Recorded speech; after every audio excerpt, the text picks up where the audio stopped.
আমাদের মধ্যে অনেকেরই দাঁত ধূসর হয়, কালো হয়, বেশি ইয়েলো হয়ে যায়, অনেক রঙের দাঁত হতে পারে। আমরা যদি সঠিকভাবে দাঁতের সবগুলি পৃষ্ঠ পরিষ্কার না করি, খুব সহজেই আমাদের গৃহীত খাদ্যকণা, মুখের মধ্যে সুপ্ত অসংখ্য ব্যাকটেরিয়া ও লালার কিছু উপাদান মিলেমিশে এক ধরনের সাদা প্রলেপ তৈরি করে, যেটাকে আমরা ডেন্টাল প্লাগ বলি। এই প্লাগ যদি রয়ে যায় দাঁতের পৃষ্ঠে বা দাঁত আর মাড়ির জাংশনে, ওইখানে খুব শীঘ্রই এই লালা থেকে আগত অজৈব পদার্থ মিলে দাঁতের পাথর বা ক্যালকুলাস তৈরি করে।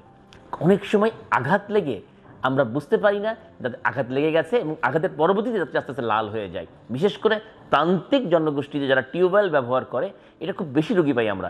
ওই টিউবওয়েলের হাতল অনেক সময় খুলে দাঁতে লাগে। ইনিশিয়াল পর্যায়ে একটু ব্যথা থাকে, ওষুধ ব্যথা কমে যায়, পরবর্তীতে দাঁতটি লাল হয়ে যায়।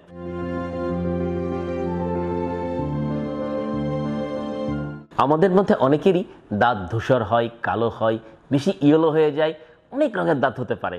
হ্যাঁ দর্শক, এই বিষয়ে আমরা আজ কথা বলবো। আমি ডক্টর মোহাম্মদ আসাফুজ্জোহা রাজ, প্রতিষ্ঠাতা কলাবাগান রাজ ডেন্টাল সেন্টার ও প্রতিষ্ঠাতা পান্থপথ রাজ ডেন্টাল সেন্টার। দাঁত বিবর্ণ হওয়ার পিছনে মূল কারণ যদি আমরা ধরতে চাই, সেটি হচ্ছে আমাদের অবহেলা। কী টাইপের অবহেলা?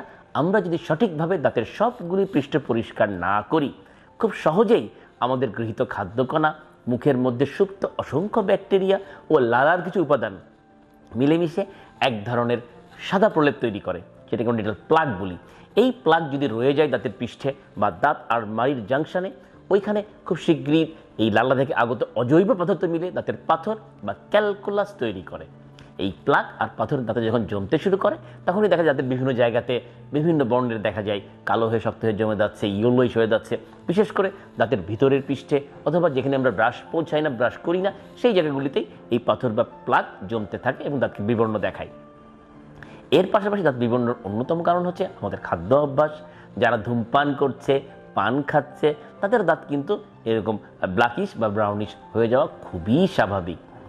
আবার কিছু ওষুধের পার্শ্ব প্রতিক্রিয়া থেকে কিন্তু দাঁত এরকম বিরূপ প্রতিক্রিয়া পড়তে পারে। বিশেষ করে কিছু উচ্চ রক্তচাপের ওষুধ, কিছু অ্যান্টি ডিপ্রেশন মানে বিষণ্ণতার ওষুধ, কিছু অ্যান্টি হিস্টামিনের কিন্তু এই ধরনের দাঁতকে বিবর্ণ করতে পারে। আবার অ্যান্টিবায়োটিকের ক্ষেত্রেও কিন্তু অনেক ক্ষেত্রে দাঁত বিবর্ণ হতে পারে। তো ওষুধের সাইড ইফেক্ট রয়েছে দাঁতকে বিবর্ণ করার পিছনের দায়ী। এর পাশাপাশি যে জিনিসটি না বললেই নয়, সেটি হচ্ছে অনেক সময় আঘাত লেগে আমরা বুঝতে পারি না দাঁতে আঘাত লেগে গেছে, এবং আঘাতের পরবর্তীতে দাঁতটা আস্তে আস্তে লাল হয়ে যায়। বিশেষ করে প্রান্তিক জনগোষ্ঠীতে যারা টিউবওয়েল ব্যবহার করে, এটা খুব বেশি রোগী পাই আমরা। ওই টিউবওয়েলের হাতল অনেক সময় খুলে দাঁতে লাগে। ইনিশিয়াল পর্যায়ে একটু ব্যথা থাকে, ওষুধ ব্যথা কমে যায়, পরবর্তীতে দাঁতটি লাল হয়ে যায়। তো নানা কারণে কিন্তু দাঁতের রং বা দাঁতের কালার পরিবর্তিত হতে পারে। আর যে কারণে দাঁতটি পরিবর্তিত হোক না কেন, দাঁতের রঙটি পরিবর্তিত হয়েই যায়। দাঁতকে সাদা করার জন্য মানুষ কিন্তু উদ্বিগ্ন হয়ে থাকে। বিশেষ করে যারা দেখবেন একটু যাদের গায়ের রং ফর্সা, তাদের দাঁত ইয়েলোইশ হয়। আবার যাদের বর্ণ কালো, তাদের কিন্তু দাঁত হয় সাদা। এটি কিন্তু জন্মগতভাবে একটি হয়ে থাকে। তো আপনার দাঁতের রং বা আপনার দাঁতের কালার যদি আপনার পছন্দ না হয়, আপনি চাইলে সহজেই এর সমাধান করতে পারেন। যদি এটি দাঁতের বাহ্যিক কারণ হয়ে থাকে, আমি আবার বলছি, বাহ্যিক কারণ বলতে এই খাবার জমে, প্লাগ জমে বা কোনো বাইরের কোনো অবহেলার কারণে দাঁতের পৃষ্ঠে যেগুলি লেগে থাকে, সেই সমস্যায় কিন্তু আমরা স্কেলিংয়ের মাধ্যমে, স্কেলিং একটা নিরাপদ চিকিৎসা, স্কেলিং পলিশিংয়ের মাধ্যমে দাঁতকে আমরা একদিনেই সাদা ও উজ্জ্বল করতে পারি।